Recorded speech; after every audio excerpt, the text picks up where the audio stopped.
Oke teman-teman, di video kali ini saya akan coba bagikan tutorial bagaimana cara menggunakan fitur tab grouping Google Chrome di HP Samsung ya. Sebelum lanjut ke tutorialnya, jangan lupa di subscribe dan nyalakan lonceng notifikasinya agar kalian tidak tertinggal video-video terupdate dan juga terbaru dari channel ini. Oke, langsung aja kita masuk ke videonya. Jadi selain video ini, teman-teman juga bisa tonton ya video saya lainnya, yaitu tutorial bagaimana cara mengaktifkan kamera di Google Chrome. Dan untuk videonya kalian bisa tonton, klik di pojok kanan atas ini. Oke, sekarang kita langsung aja masuk ke tutorialnya ya. Jadi untuk kalian yang mungkin sering membuka lebih dari 10 tab pada saat memakai Chrome, kalian bisa gunakan fitur tab grouping ya, supaya nantinya ponsel itu tidak lag ataupun berat. Jadi dengan adanya fitur ini, Google Chrome itu sangat sekali berharap pada kita bisa lebih terorganisir ya pada saat kita sedang bekerja. Jadi cara untuk mengelompokkan ataupun menggunakan fitur tab grouping di Google Chrome ini, caranya langkah pertama di sini kalian tinggal buka dulu aja browser Chrome di HP Samsungnya.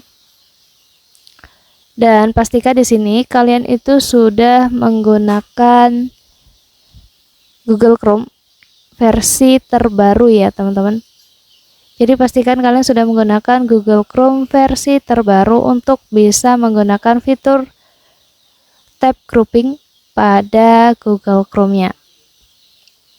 Jadi di sini kalian bisa langsung buka aja menu beralih tabnya yang di atas ini, kita ketuk, dan nanti di sini kalian bisa langsung pilih beberapa tab yang ingin kalian gabungkan dalam sebuah grup ya. Jadi kalian klik aja di menu titik 3 ini dan nanti kalian pilih aja yang opsi pilih tabnya, dan di sini kalian bisa langsung klik aja pada salah satu tab seperti ini. Kalian bisa tambahkan seperti ini. Kalau sudah, kita pilih titik 3 ini lagi, dan di sini kalian pilih yang kelompokkan tab. Selanjutnya, seperti yang ada di tampilan layar HP saya ini ya, teman-teman. Jadi di sini sudah terbentuklah satu grup tab. Kemudian kita bisa dengan tab ini untuk memberikan nama pada setiap grup. Misalnya ya, di sini saya akan coba namakan seperti ini. Kalau sudah, selanjutnya kita juga bisa memilih warna untuk grup tabnya.